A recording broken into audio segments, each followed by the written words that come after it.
पगार वाढला की बचत सुद्धा वाढवायला पाहिजे. मुद्दा तर खरा आहे, पण नेमकी बचत कुठं वाढवायला पाहिजे?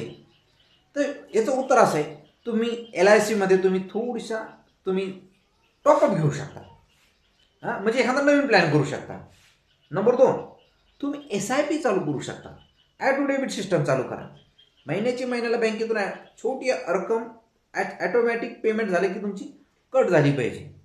शेतकऱ्यांसाठी SIP आपल्या LIC मध्ये एक SIPचा प्लॅन आहे. डायरेक्ट इयरली वर्षाचं उत्पन्न झाल्यानंतर सीझनला डायरेक्ट तुम्ही वर्षाचा एकदाच भरणा करू शकता. लॉंग टर्म बचत करा, तिची रिटर्न खूप जबरदस्त आहे. कारण आज भारतातला तरुण जास्तीत जास्त SIP मध्ये इन्व्हेस्ट करतोय. LICला सुद्धा एक SIPचा प्लॅन आलेला आहे ज्याच्यामध्ये रिटर्न खूप मोठे आहेत. तुम्ही माझ्याशी 1-to-1 अपॉइंटमेंट फिक्स करा. मी तुम्हाला त्याचा रिटर्नचा कॅल्क्युलेशन करून दाखवतो, परतावा दाखवतो, काही पुरावे दाखवतो. तर अशा प्रकारे तुम्ही बचत वाढवू शकता. माझं नाव वैभव माळोदे आहे. मी फायनान्शियल ॲडवायझर आहे आणि खूप बेस्ट काम करतोय.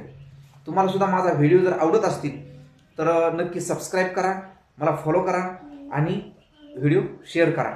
तुमच्या मित्रांना, नातेवाईकाला माझं चॅनल सबस्क्राईब करायला लावा. खूप खूप धन्यवाद.